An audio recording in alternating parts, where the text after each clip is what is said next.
Science Squad. Hope your educational and health journey is going great with me. In this video, we will discuss that basic tech skills that every university students must know.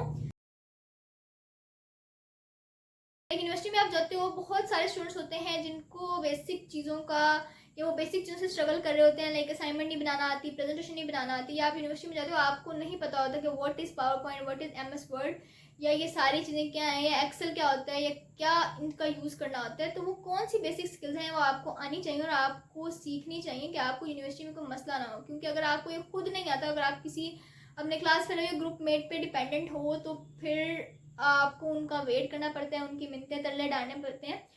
तो वो कौन सी basic चीज़ें जिसके बगैर university में गुजारा नहीं. अगर if you are a freshers तो you must know and this video is for you. तो आपको वो सीख लेनी चाहिए. तो जो एसेंशियल स्किल्स हैं, वो जो 5 चीज़ें हैं जो आपको आनी चाहिए, वो उनमें एक तो है MS वर्ड, उसके अलावा पावर पॉइंट, एक्सेल, उसके अलावा गूगल ड्राइव या डॉक्यूमेंट्स, और उसके अलावा जो लास्टली प्लेजरिज्म चेकर्स. तो हम बारी बारी सारा कुछ डिस्कस कर लेते हैं कि क्या क्या सब सीन होता है या क्या होता है. उसके अलावा MS वर्ड पे आपने क्या करना होता है, आपने फॉर्मेटिंग करनी होती है, आपने टेबल ऑफ कंटेंट्स, आपने कोई भी कंटेंट आपको असाइनमेंट मिल गया, आपने साइटेशन डाली होती है, वो वर्ड पे होता है. अब जो आपको असाइनमेंट मिलती है ना, बेसिकली आप किसी भी टीचर ने असाइनमेंट दिया तो वो वर्ड पे ही होगी. तो वो आपने MS वर्ड आपको चलाना आना चाहिए. ये मैंने प्रेजेंटेशन और असाइनमेंट्स कैसे बनती हैं और कैसे कैसे सारा वो साइज़ एंड ऑल सब कुछ डिस्कस कर दिया एक वीडियो में. मैं इसमें लिंक डिस्क्रिप्शन में दूंगी, आप जाके चेक कर सकते हो वो भी. लेकिन एक हम इसका ब्रीफली मैं बता दूं कि जो MS वर्ड होता है उसमें आप कोई भी असाइनमेंट, कोई भी डाटा, वो आप थोड़ा डिटेल में लिखते हो. तो बाकी अगर वो कहीं से आप साइट कर रहे हो, यानी कि आपने किसी भी ऑथर का डाटा यूज़ किया किसी आर्टिकल से, फिर आप उसको साइट करते हो, उसको आप साइटेशन बोलते हैं, आपने वो करना होता है. बाकी फॉर्मेटिंग और वो चीज़ें MS वर्ड पे होती हैं, तो वो आपको आनी ही चाहिए, क्योंकि असाइनमेंट प्रेजेंटेशन तो यूनिवर्सिटी में मिलती ही रहती हैं. तो असाइनमेंट्स के लिए आपका वर्ड होता है. बाकी जो प्रेजेंटेशन होती हैं वो पावर पॉइंट पे बनती है, यानी कि PPT की स्लाइड्स होती हैं. तो वो भी उसी वीडियो में आपको मिल जाएगा, जिसका लिंक डिस्क्रिप्शन में है. तो उसमें मैंने थोड़ा डिटेल में बताया हुआ है. तो आपको पावर पॉइंट भी यूज़ करना आना चाहिए. बहुत ही बेसिक, इतना कोई बड़ा मसला नहीं होता. आपके पास इजीली वो 8 से 10 पेज की वो स्लाइड्स आपको बनानी होती है इंडिविजुअल प्रेजेंटेशन के लिए. तो वो बन जाती है, जिसमें आप शॉर्ट कट्स यानी कि बुलेट पॉइंट्स लिखते हो. बहुत ज़्यादा आपने सेंटेंसेस नहीं लिखने होते हो, जैसे असाइनमेंट आप वर्ड पे बनाओ तो उस तरह नहीं करना होता. बाकी जो एक्सेल होता है उसमें बेसिक फार्मूलाज या फिर आप ग्राफ्स फॉर असाइनमेंट इस तरह की चीज़ें बना सकते हो. एक्सेल मुझे भी इतना अच्छा अभी तक यूज़ करना नहीं आता, क्योंकि हमें एक्सेल की इतनी ज़रूरत मतलब होगी अभी फर्दर सेमेस्टर में भी थोड़ा बहुत जरूरत एक्सेल की सबको जरूरत पड़ती है, लेकिन हमें अभी तक इतनी नहीं पड़ी. या हमने भी 4th सेमेस्टर में आके कंप्यूटर का कोर्स पढ़ा था, तो उसमें एक्सेल था.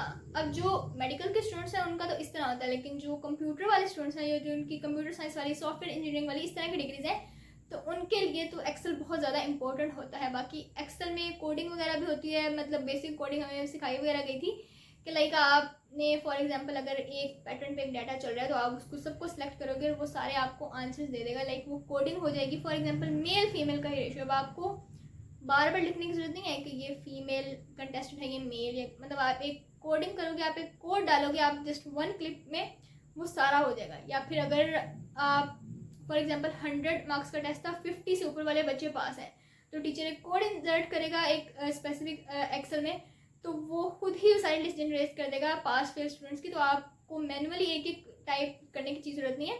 तो एक्सेल भी आपको आना चाहिए. और बाकी गूगल डॉक्यूमेंट्स और ड्राइव, उनका क्या सीन होता है कि गूगल ड्राइव होती है, आप उसको अपने जीमेल के साथ लिंक करते हो. तो गूगल ड्राइव का ये सीन है कि आपको जब यूनिवर्सिटी में काम होता है तो बहुत ज़्यादा आपके पास डाटा होता है. लाइक आपके हर कोर्स के अलग अलग ग्रुप्स बने होते हैं. अब हर टीचर अपने कोर्स के PDFs भेजे जा रहे हैं. अब आपने कुछ पिछले सेमेस्टर का सामान डिलीट भी करना होगा, या कुछ अगर आपके पास अभी तक लैपटॉप नहीं है और आप उसको सेव रखना चाहते हो कि आपके वो मैसेजेस के साथ साथ PDFs भी ना उठ जाए, तो आप उनको गूगल ड्राइव में सेव कर सकते हो. वो आपका डाटा लॉस्ट होने से बचाता है, आपका डाटा उस चीज़ में सेव रहता है.